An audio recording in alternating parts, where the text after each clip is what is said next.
CEO of Save. I gotta click that. Okay, so Yanti Saripto, President and CEO of Save the Children US, and Brad Irwin, Board Chair of Save the Children US. A few housekeeping notes before we get started. So we want to hear from you, so there will be a Q&A session after the speakers. And please also note that, as we just heard, we're recording this call. For those I haven't met, I'm Sunil Sani, chair of our new board alumni network. I served on the big board from 2009 to 2022 and remain an active member of SAVE's corporate council and Head Start board. It is wonderful to see some familiar faces and new ones too. I was hoping that Charlie and Carolyn were going to be on this call, but it doesn't look like they are. We were hoping that the former CEOs would be on this call, but they are not here. Anyway, you all represent the incredible wisdom and talent in our alumni network, which includes about 80 alums for which we have contact information. One of the longest serving trustees is here with us tonight, Herman Blake, who was on the board from 1977 to 1997. So thank you, Herman, for your incredible dedication and service to children. Thank you. Before we begin, I would like to provide a brief update of the alumni survey. Thank you to those who completed it, and if you haven't, please do so. Your feedback is helpful as we create a meaningful program for us. Here are our key insights. So 1, board alumni want to remain highly engaged in our mission, programs, and engagement with fellow alumni. 2, there is a desire to engage at broad base, both virtually and in person. 3, satisfaction with overall board experiences dropped dramatically following service. And I felt that as well. I mean, Save the Children was such a big part of my life, and then all of a sudden it ended. So, and I wanted to continue it. So, and finally, obviously, number 4, there's an opportunity exists to curate an engaged community of passionate professionals, which of course are us. Tonight we will hear from Brad and Yanti about what Save the Children is doing in these challenging times to help secure a safe future for the world's children. Yanti and Brad will each speak for a few minutes, followed by questions and answers. Welcome, Yanti and Brad. Great, thank you, Sunil. I'm seeing all these names, and I'm eager to kind of catch up with each individual, but time does not permit that. But it's so great to be with you all, and I've kind of been on and off the board since 2003, so it's many of you have served with me, and it's great to see you all again. I'm going to share a few highlights from last year, and then Yanti's going to look at some of the key issues that we were wrestling with actually in our latest board meeting, because I thought you'd be interested in what's kind of currently in front of the board. I'm really excited and extremely proud to be part of this organization, as I'm sure you were in your time directly on the board. The folks at SAVE do such amazing work each and every day, and I'm going to just share a couple of highlights that are recent and a couple of anecdotes from my recent trip. So Ukraine has been a big part of what we've been focused on in the last 6 months. We raised $85 million in the U.S. For the crisis. Globally, we've raised $122 million. That's allowed us to reach about over 500,000 Ukrainians. And we did that, interesting, as kind of SAVE can only do. We were at the borders in Romania, in Poland, and Lithuania, as well as working in Ukraine, which actually has a very strong functioning government. So as I talked to the country manager there, they were saying, gosh, we need to work through the very competent organizations that are in Ukraine and figure out how we can add value. And they have, with psychosocial support, some food in areas that are right on the front lines, which, by the way, in typical SAVE fashion, that's where we are. We're not in Kyiv, we're in the battle zones. Cash assistance, hygiene kits, and other things. we've spent a lot of time in dealing with the issues in Afghanistan. Yanti was in Afghanistan recently. We're one of the few NGOs still there. We're doing our best. We win a few and lose a few to keep girls in school and provide teacher training and things like that. And if you have a question for Yanti about that trip, I think she could provide some interesting some first-person witnessing of that.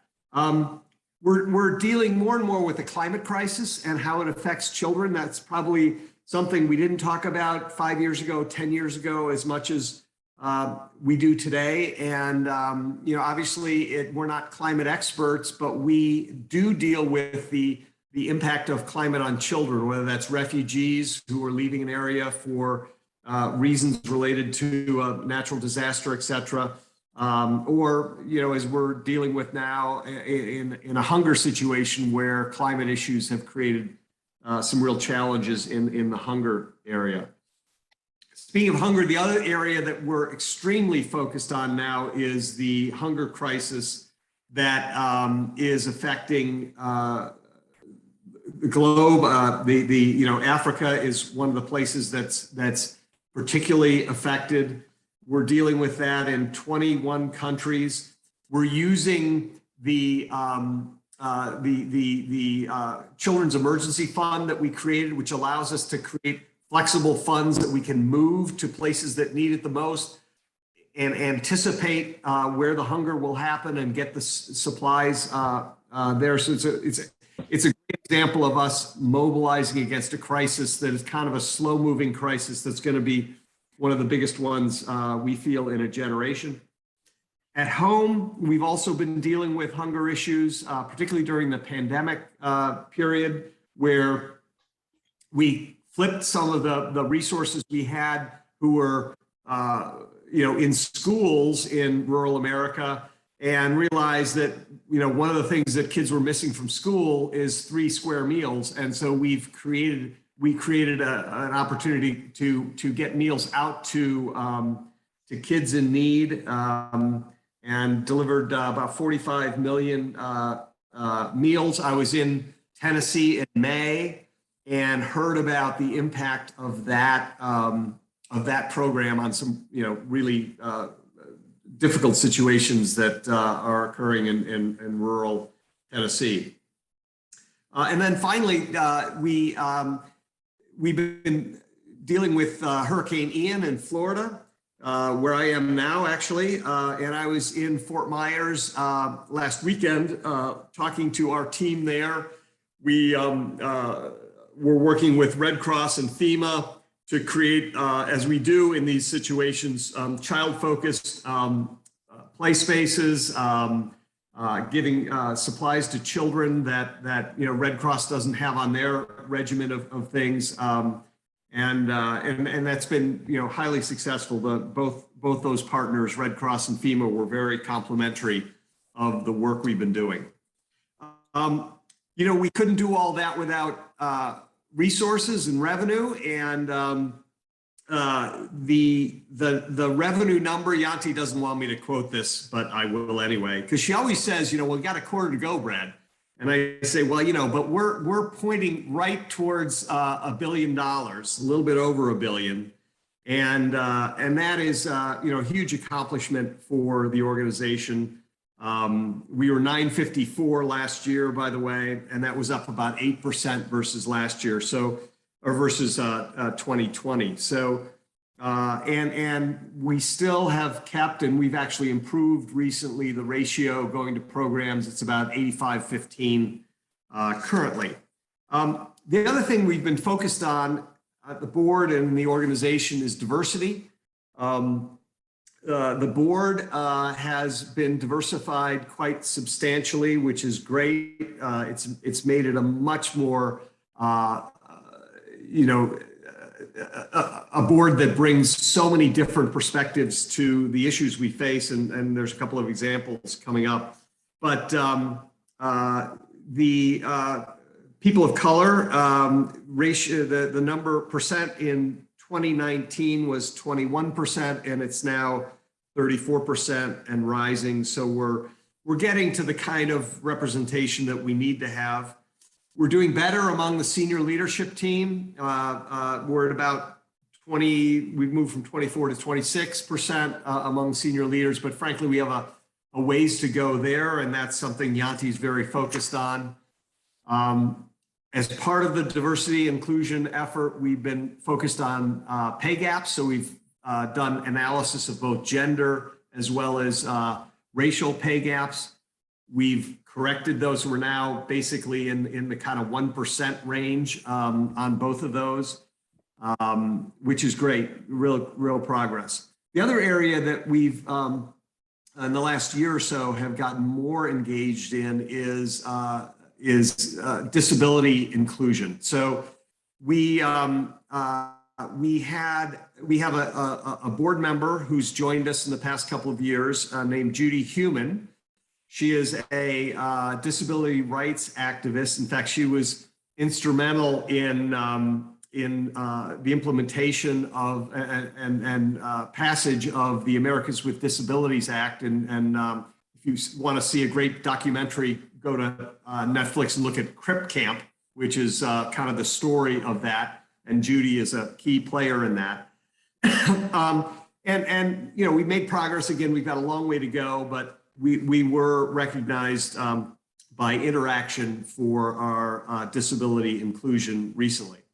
You know, I've gone through a bunch of facts about the organization, but as you know, because you've all traveled with SAVE, there's nothing like seeing the people doing the work in really difficult places. And I've been honored to be able to do that most recently in Sierra Leone, where Yanti and myself and 3 other trustees spent a week in Western Africa. It was, you know, it's a country that has a lot of challenges.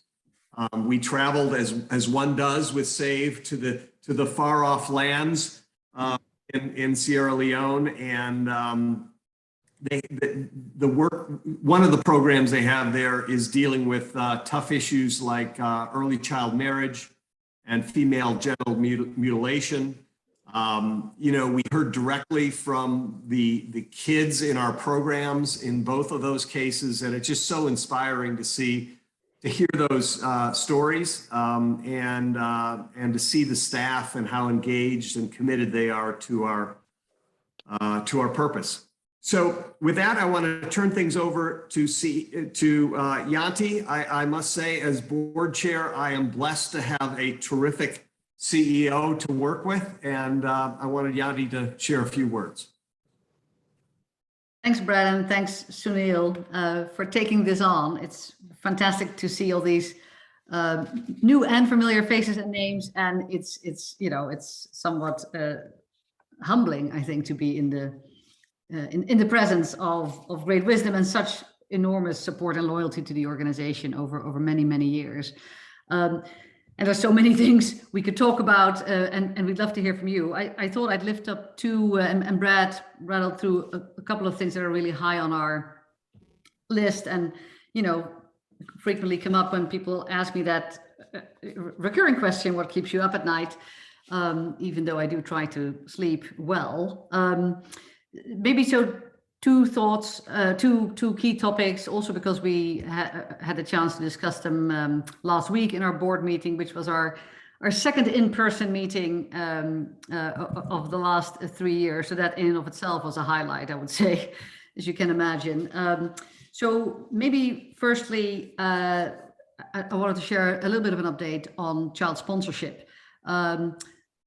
Also because, and some of you on this call were actually party to some of those earlier conversations, certainly the more recent alums. I'm looking at you, Catherine and Jim. Child sponsorship has been with SAVE for such a long time. We were one of the first organizations to do it, to position ourselves in that way in the 80s. And over the years, it's been, you know, a phenomenal flexible, reliable source of funding that allowed us to innovate, experiment, sometimes in really tough places, but also to give country teams a very sustainable, reliable source of income, which sometimes in our other sources of funds is more fickle, as we know. At the same time, we also knew, and I would say it allowed us to attract a very loyal supporter base, often spanning many, many decades. I speak to major donors now, and they started with us as a sponsor, and their children got involved, etc. And we all know those stories. So a lot of things to like there in this proposition. Just as a reminder, we're talking about a $19 million business spanning over 20 countries, with 2.4 million kids in those programs and over 200,000 individual supporters or families of supporters. Now, we also knew that there were a lot of things there that we thought we can and should improve. Our operational costs were relatively high. We took a fairly top-down approach towards running these programs, which didn't always completely work well with where the country needs were and where the country strategies were driving us. And then we also felt that it wasn't a fantastic proposition to attract a newer audience to the mission and to the brand. And we felt it was not the most modern way of positioning how we try to empower children in their communities to take charge of their own destiny. So we did a whole review programmatically on the marketing and branding side, also balancing risks and opportunities there.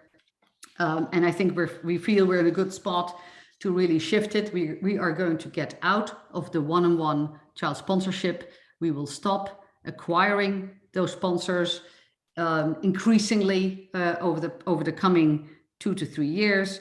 We have launched since, I would say 3 weeks ago, we launched a new giving proposition to continue to try to give people something that connection with communities and programs that they so value in child sponsorship, but without that sometimes, somewhat antiquated, power dimension of, I'm picking a child to sponsor, and that very sort of, dominant north-south power dimension. We've launched it. It's early days. We're going to give people the opportunity to get excited about the mission, to pick issues that they get excited about, so that we can also tailor what we communicate to them. So if we know you're interested in girls' education, we're going to send you, more stuff about girls' education. If we know you're interested in humanitarian response, we're going to send you more stuff about humanitarian response.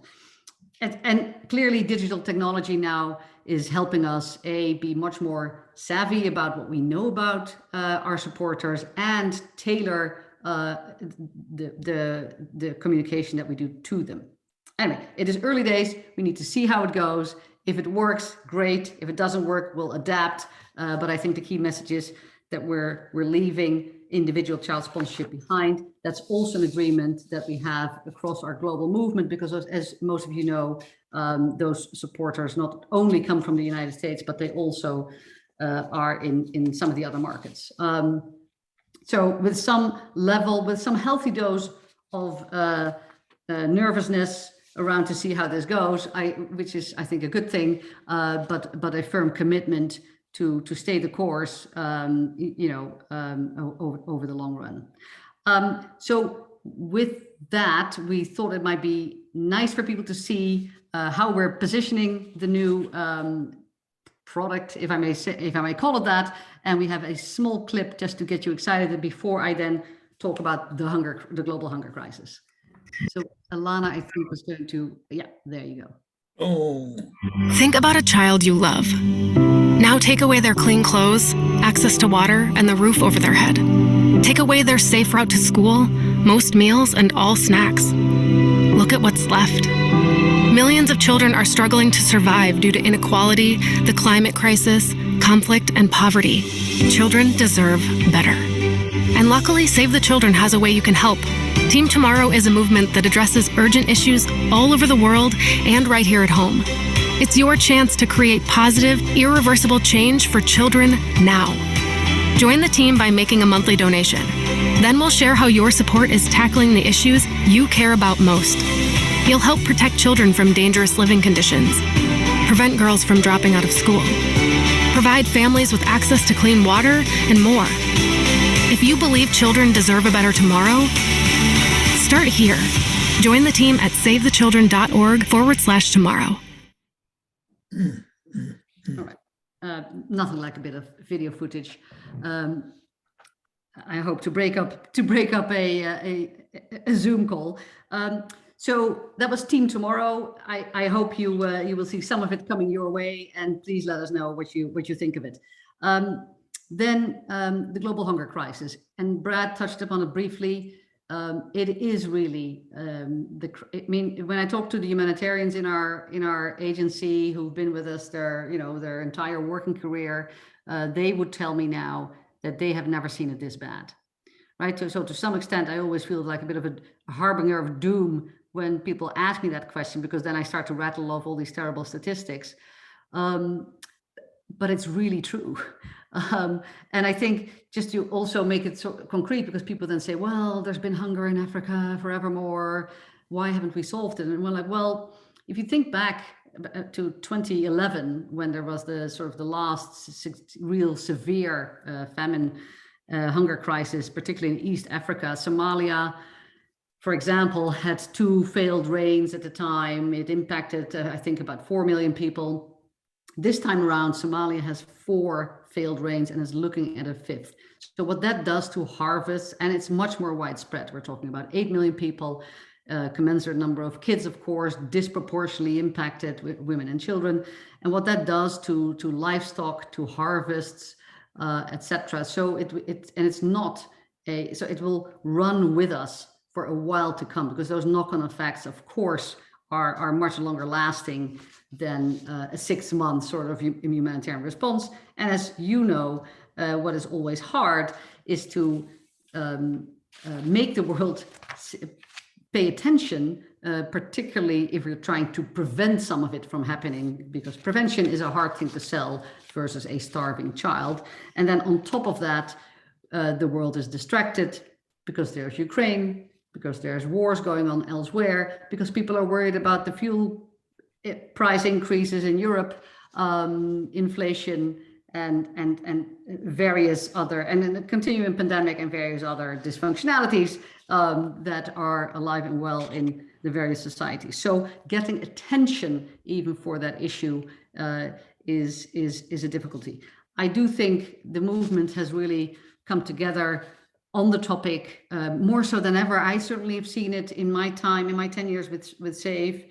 We have one agreed global brand campaign. We have come out strongly to say we're going to fundraise privately $200 million on top of some of the institutional money that will absolutely come.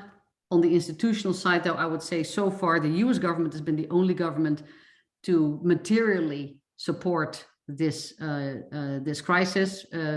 Earlier, certainly the earliest donor to do so, and I'm fearful that it's going to be the only material donor to really step up, aside from Canada, hopefully, and I think in Europe we're seeing very little appetite for uptake, and clearly the UK is looking elsewhere as we speak. So significant support from the US government, which is good. We will get a significant slug of money from the Bureau of Humanitarian Assistance. Our relationships and our market share there is very strong. But $200 million of private funding behind the hunger crisis is a big ambition. We're halfway there, but that means another 100 million to go over the coming, I would say, 3 to 4, 5 months. So it's an ambitious ask. I don't know whether we're going to make it. I think it's good that we try. Media support, end of year campaign around getting fed up. I hope some of you will have seen some of that expression go out. It will globally run as a campaign in some markets called Enough is Enough, but we will use the same assets, footage, video, celebrities sometimes, as well as getting our corporate partners engaged, as we usually do. So I'm hopeful we're giving it our absolute best. here, and that means 25,000 staff in Save the Children across 100 countries, both responding to the crisis as well as trying to raise attention and awareness for it. But as you can imagine, it is a hard ask, but one that we're happy and eager to take on. So there's energy around it in the movement, and we'll see where that goes. So let me just stop there, because I'm mindful that we also really wanted to hear from you, your questions, but also your insights and your comments, either on what you see happening in the world, what you've seen from SAVE, what you're hearing, or where you want this alumni network also to go. I know Sunil and Ilana are certainly keen to hear your thoughts on those. So with that, Sunil, do you want to? So first of all, thank you, Brett. Thank you, Brett and Yanti. And again, we're an intimate group here, so I invite anyone to ask any questions. You can raise your hands or just pop out and start talking. But Yanti and Brett and I are here, so please. And I know Gretchen always has a question. So. Oh, no. Nothing today. I guess I'd ask Yanti, can you talk a little bit about preparedness and climate change? Not just humanitarian response, but you and I have talked about the importance of preparing villages for this ongoing crisis. Can you talk a little bit about what's happening at SCI with that? Yeah, sure. And as Brad said, I think we're putting together, and Ilana can certainly share more in one of our updates. We're putting together a really interesting body of work around climate change and the impact that it has on children and communities in particular. Aside from things like, yes, we have a global partnership with WWF to increasingly working with environmental organizations, both local ones and global ones, but also making sure that there are now financing instruments. I don't want to make it too technical, but financial instruments like the Green Climate Fund, where there is significant, as in billions of dollars of multilateral funding available to actually fund climate change adaptation interventions or preparedness interventions, to your question. Now, for instance, when we were in Sierra Leone, we're actually looking for a proposal there, and that's significant. That's $25 million, $30 million for Sierra Leone is a huge deal. And it's a big deal for any country, but certainly for a country like Sierra Leone, where we would actively work with some of the partners, some environmental agencies. We would take on some of the education stuff, potentially the impact of climate change on health, zoonotic diseases. We're looking at working with children and making sure their education, not just on things like climate change, but in general, quality of education is good, whilst there would also be mangrove forest restoration and rehabilitation efforts within that programmatic intervention, if that makes sense. So we have a number of those largish proposals or ideas in the pipeline for a number of countries that are particularly hard hit, and where mechanisms like the Green Climate Fund have indicated they are willing and interested to fund. And this, again, of course, is all going in partnership with local national governments, because ultimately it has to work there. Does that help? Yes, that helps. Thanks. Yeah. Any other questions or comments out there? I have two questions. Thanks. Go ahead. On the climate, since that was the last thing you mentioned, I'm delighted to hear. I think the question of preparedness, we did a lot of work, SAVE did, in the US around preparedness.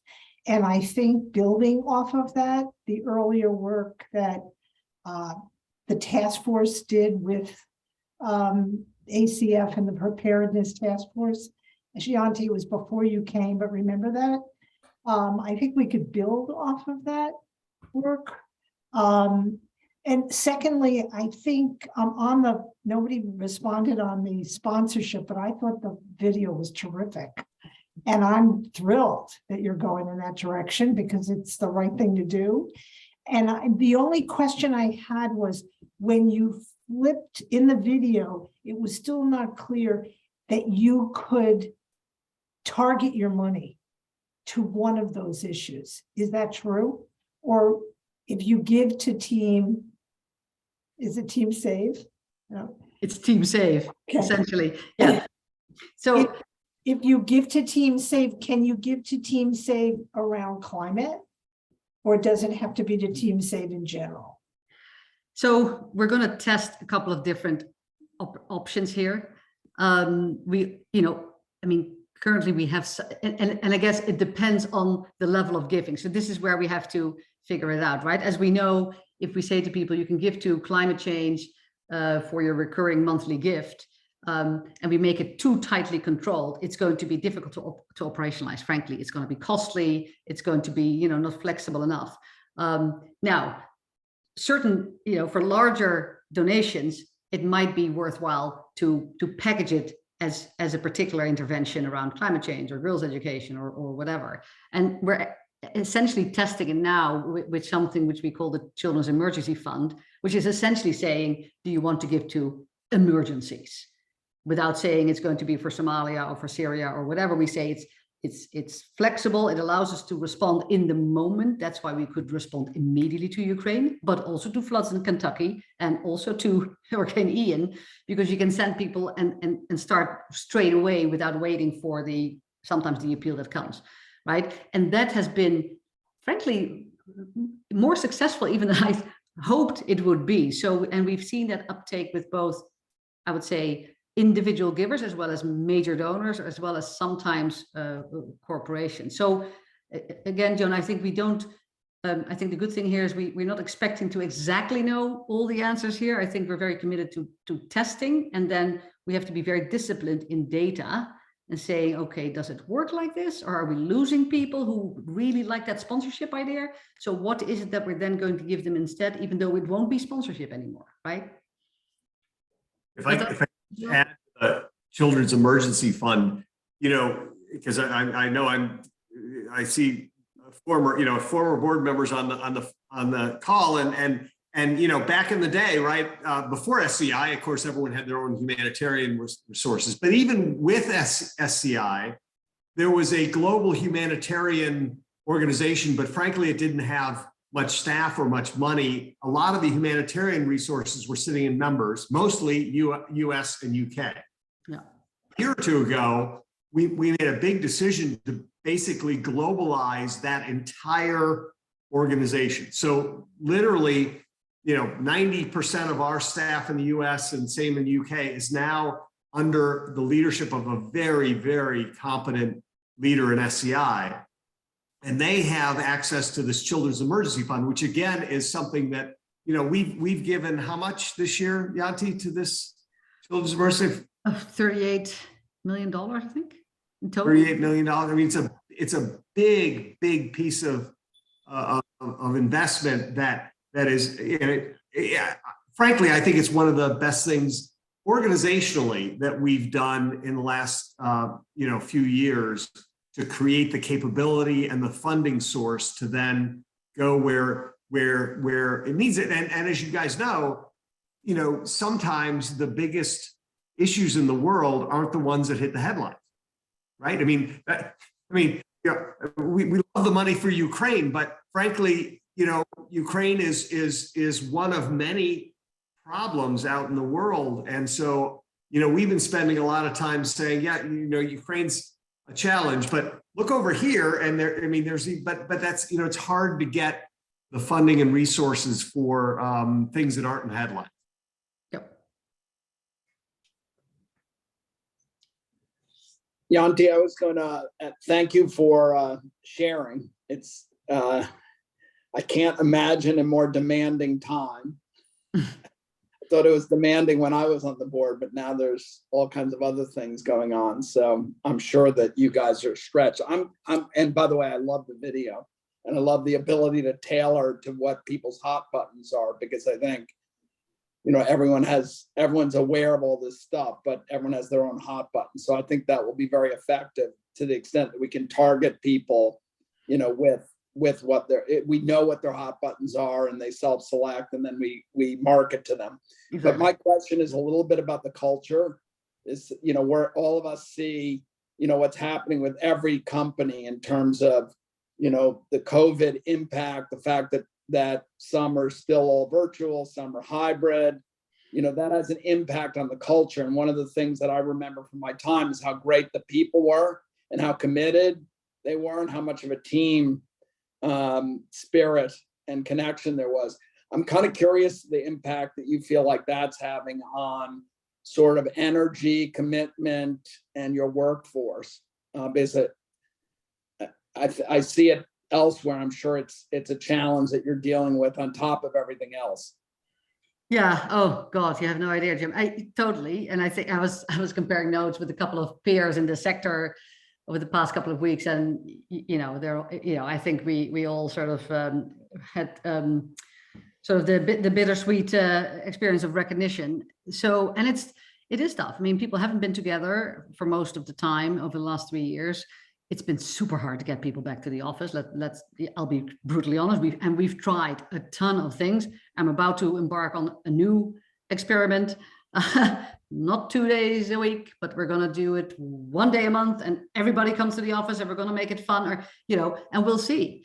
We've been unbelievably flexible. We've allowed people to go remote forever because people, they move to, all kinds of places. So we now have, I think, what is it? Not yet 10%, but I think, close to 10% of staff being like fully remote. So, never back to the office essentially. And to do just that with Zoom, of course, doesn't really work. And we know that, right? So it has certainly had, and then there's the pressure of people feeling overwhelmed and still in this organization for sure, because there's such a purpose-driven culture. People, they work insane hours, right? People are not, they're not holding up, right? So we keep telling them, you need to take your leave. We've expanded leave. But people are still working because the mission is there and the humanitarian needs are greater than ever, right? So it's even, sometimes you have to almost forcibly force people to take time off because otherwise we think it's really unhealthy. So we're concerned. And the first 2 years, I think it was very much on adrenaline, and I thought this was going to be an issue. And now, of course, we're seeing the cumulative effect of that too. So we have more conflict.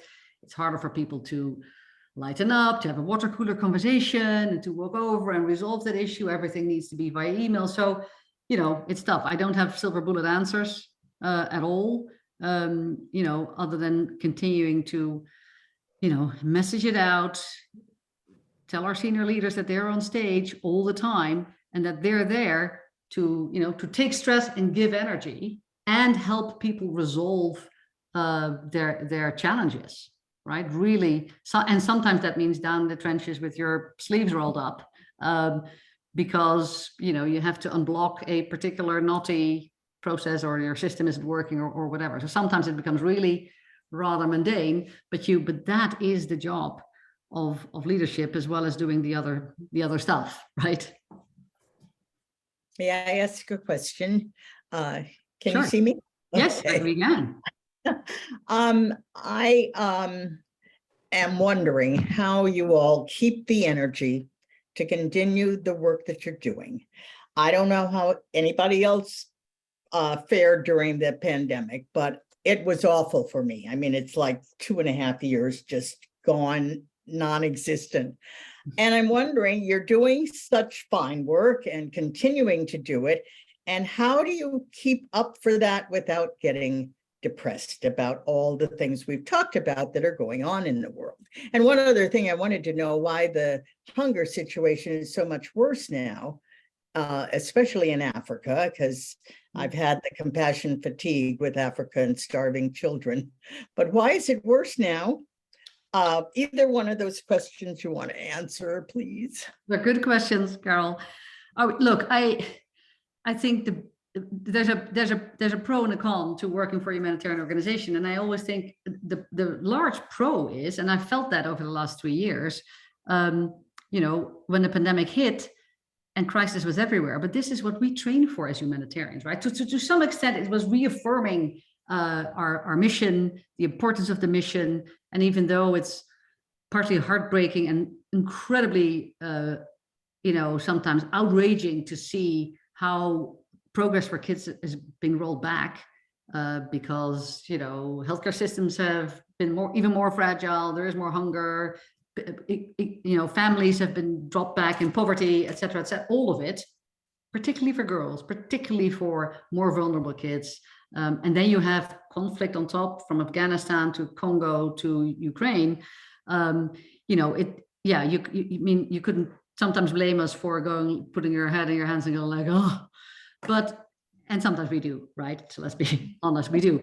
But I do think SAFE has always been, certainly in my experience, a very pragmatic, but also incredibly action-oriented. So the fact that we have things that we know we are doing now, whether it's giving plumpy nut to a starving child and seeing them recover almost miraculously within 8 weeks, when you give them fortified peanut butter, essentially $50, 8 weeks course, you know, and see that happening at the same time we're seeing, and, you know, great that travel is back, but even, you know, we experimented with some virtual journeys. You know, we know that work is there now and now more important than ever. So to some extent, that I think gives us energy, because I don't have to, I'm not getting up in the morning asking myself, you know, why I'm here and why my work matters. Which is, if I were still selling shampoo, I think I could be, you know, I probably struggle with that a little bit more. So that's the energy bit. And I would say on hunger, look, it is a couple of things colliding. A lot of it is certainly climate change induced. So you get more adverse weather events and they impact already fragile systems more harshly. So that's for sure. Some of it is conflict. I mean, the 5 countries where we're seeing famine-like conditions, even nobody wants to officially declare, that's another thing that's a problem, but 5 countries where we have famine-like conditions, all of those, so we're talking Afghanistan, Yemen, Somalia, Ethiopia, and I'm forgetting one, Niger probably, all of those are in live conflict. So that isn't, and that's displacing people, and therefore, and people can't do, they can't seed, they can't put seeds in the ground, and therefore the harvest in 6 months is not going to be there. So those are the 3, you know, conflict and climate change are the main drivers. Pandemic hasn't helped, but that's why we're seeing a real uptick in the numbers. Thank you so much. Oh, Yeah, any other thoughts or comments? Well, Share, I'll just, oh, go ahead, Pernell. Pernille, go ahead. go ahead. Pernille. First of all, it's so great to see all of you. And I think Gretchen is the one that I met one of the first board meetings. So wonderful. And to see Yanti and your new job.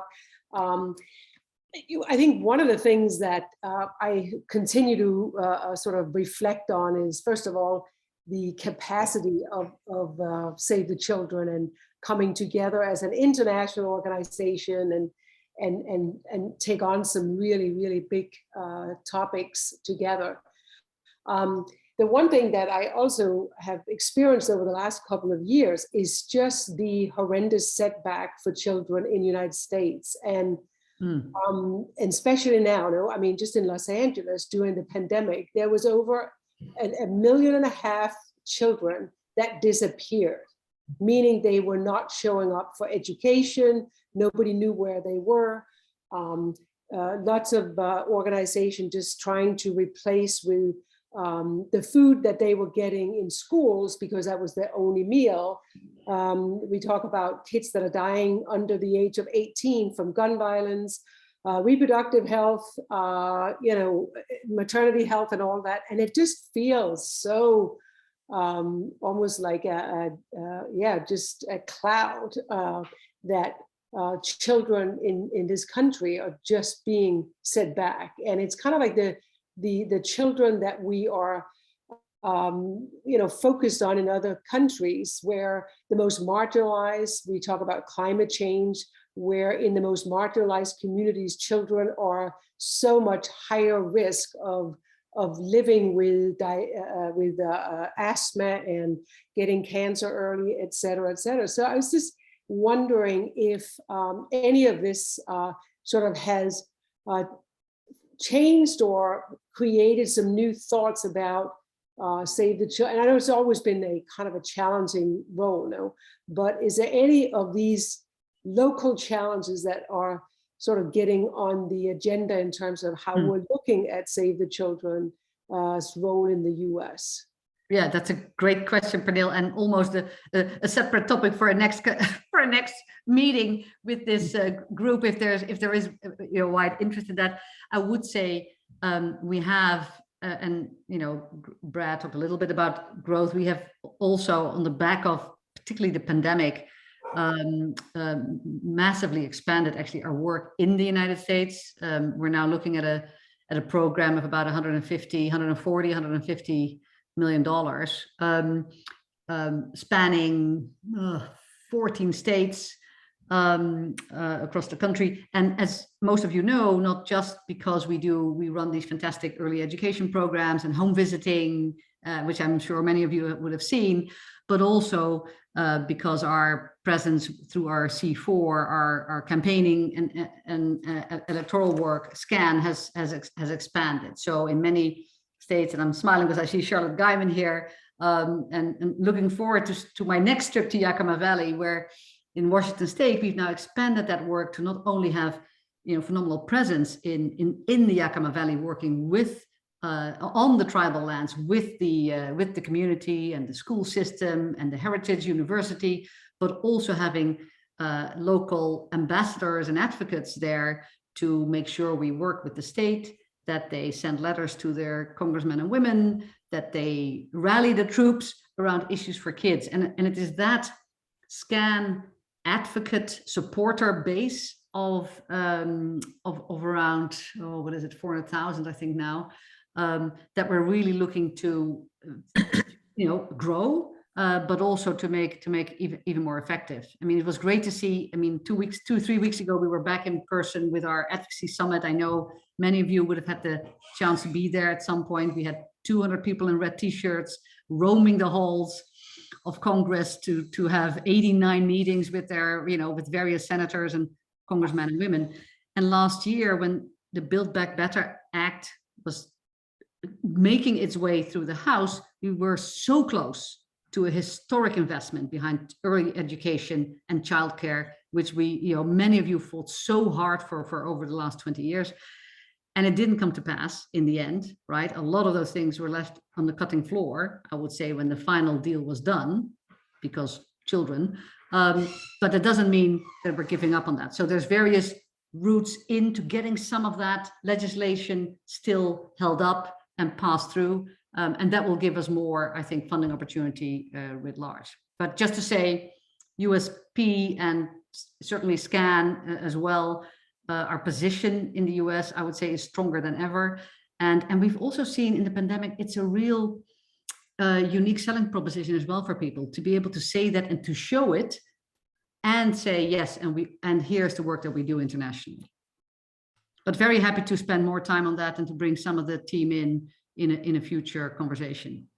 Would love that. Thank you so much. Or have some of you come on a trip. That's a standing invitation. Absolutely. Yes, absolutely. I think it would be helpful to have that conversation after the election, actually. Yeah. And clearly the midterms loom large, as you can imagine. Can I just ask on the video, which I thought was terrific, I saw no mention of maternal, reproductive, or newborn health. Where is that being addressed? No, that's not one of the initial issues that we did a ton of market research. We went like, okay, so what are we trying to position here? That does now, in terms of our work, maternal health and newborn survival, as you recall, Judy, is still it's an incredibly important part of our work. I would say it's globally, it's probably 35% of what we do if you measure it in pure dollars, which is still probably the largest part of what we do. Education is the second largest, more 25-30%. So it's super important. I think again here, as you can imagine, certainly with the last administration, it's been more difficult to get some of our global health work done in the way that we would like. It's still absolutely possible. But clearly we had to make amendments to deal with knotty issues around the US government's position on reproductive health. And we are continuing to look at, to make sure that we are adaptive when that time might come again in the future.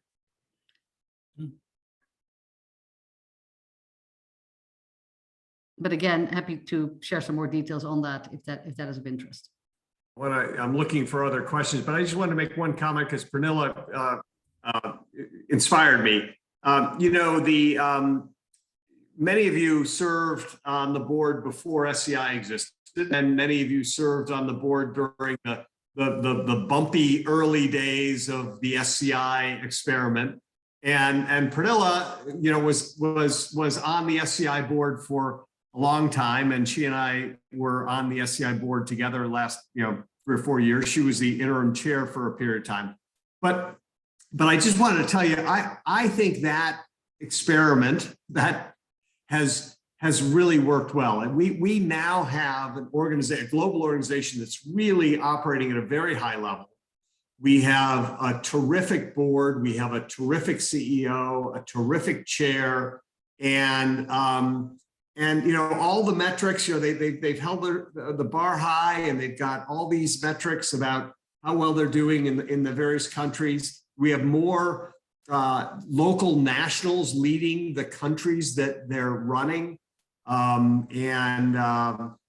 if not, the African from that African country, it's from an African from another African country in whatever, Kenya or Sierra Leone, etc. In fact, the Sierra Leone country manager was from Kenya, and he was with us in Sierra Leone. So that whole experiment, a very bold vision that Charlie had among others, and it's really I'm very pleased with how it's now turning out in terms of the impact we can have on kids. Brad, this is Tina Giorgio. I'm very glad to hear that, because I remember how bumpy it was. And it's amazing that you have come to that stage now, and it's wonderful for children. So I'm glad it all worked out. That blood, sweat, and tears that we all, and especially Charlie, put in, I'm glad to know that it is really borne fruit. So kudos to you. Brad, could I just say something for a minute? Just going back to Carol's question before of what inspires people. I sit in on a lot of the calls about the emergencies. This morning I was on one with Ethiopia, which I pretty regularly join, and I joined one in Haiti as well, because I spent time there. But when you hear the reports of what the staff deal with every day, the conflict around the world, and what we have to do to work around governments that are at war or gangs that are at war with their own people, and the steps that staff go to, it's absolutely remarkable. And this morning I had a chance to see a little video that I think Italian television did in Ethiopia. And just the way the video was done, it was done in the words of an Ethiopian woman, and they followed her around the community. What was the impact on our livestock? How did the cash support we were providing? And we'll try to get it. We didn't get the link yet, but we'll get it soon. So that's certainly one way you're inspired, by just seeing what staff do all the time. I was inspired, and this is a decision that Yanti and others made. When we were raising all this money for Ukraine, we took a challenging stand. People wanted to give more money for Ukraine, and we spoke to them about the hunger crisis. And many of the donors that we knew put the money into the hunger fund so we could address the situations that, as you mentioned before, are not in the news. And on the other side, last week I was in Denver. I made a personal trip to visit my daughter who lives there, but we also have donors there. So I worked 2 days. I was going to be out there anyway. And I met with a couple of donors, some of whom I had met before. And the conversation was about their philosophy about giving. And it's, we trust Save the Children. We just want to continue giving. We don't need to get too much information. We're low maintenance donors. A couple of them said any emergency is fine. And the other said, you decide, you have much more information. And to meet like all of you. You've given your time, your energy, your support. You've trusted the organization, and to see that pretty regularly, because I continue to meet supporters, it's very gratifying to have that type of trust that people have in the organization. But the scale at which we operate, the quality of the communications, and as we just touched on before, the diversity of staff, it's amazing to see the transformation that's taken place. Right. And that's exactly why we roll Gary out to our supporters all the time. I was So- just going to add, Gary, to what you said, and also one of your questions, Carol. I still work in the foundation that does a lot of international and domestic work, and the whole field of, the givers, the foundations, is just transforming, and it's Yeah. not a very comfortable place to be, because everybody's really questioning, the big, hairy, audacious goals.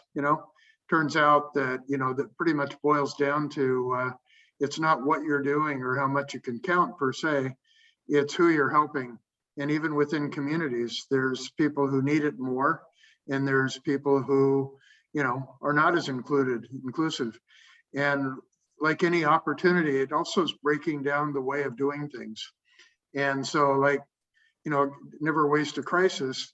We're really loosening up a lot of our requirements, not only in terms of administrative work and reports and applications so that more grantees can apply, but we're also realizing that we have to give decision-making authority to the field office and to the communities, and ask more questions about, how do you know you're getting the community's involvement, rather than, is this a, reproductive health program or a climate program?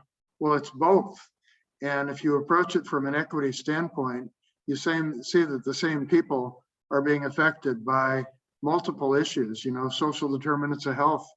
And I think it's really an exciting time for philanthropy, but they can only go so far. It's really organizations like Save the Children, who from very beginning, community-based rural integrated development. I mean, it's really something they've been working on for whatever, 75 years. But it's, I think it's really a time though, where it's not the big Beltway bandits who, are being looked to now as solutions. And this is where it gets to your point, Carol, about where do you see optimism in this whole picture? It's actually kind of breaking down some of the older structures, and it's shifting the balance to what Save the Children has been doing and innovating on, for a long time. So I do think it's a really positive time, but it's sure happening when there's a lot of horrible, external things to deal with. I gotta hit the road, sorry. Oh, thank you. Thank you very much for your comments. Sorry, I got it. First of all, we're at the 7 o'clock hour, so I just want to thank everyone for joining us. Our next gathering is going to be in New York City in February, in person, in conjunction with the board reception. So we'll be getting out an invite out for that probably before the end of the year. And so hopefully you guys can RSVP and we can see each other in person. And I promise you guys dinner. And based on the chat, I like Pernille's idea that we should go on a trip together. And I think let's start with the trip in the USA, and hopefully Yanti and Brad can join us, and Gary, of course. Gary has to come, and so we would all go together and make it to a trip together and spend more time together.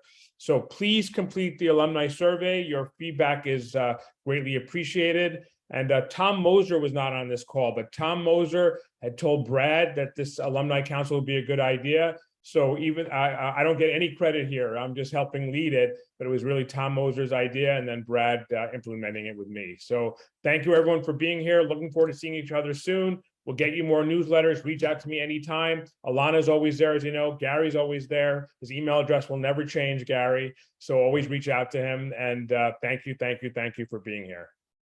Thank you. Thank you, everybody. Thank you. Bye. Thank you. Thank you.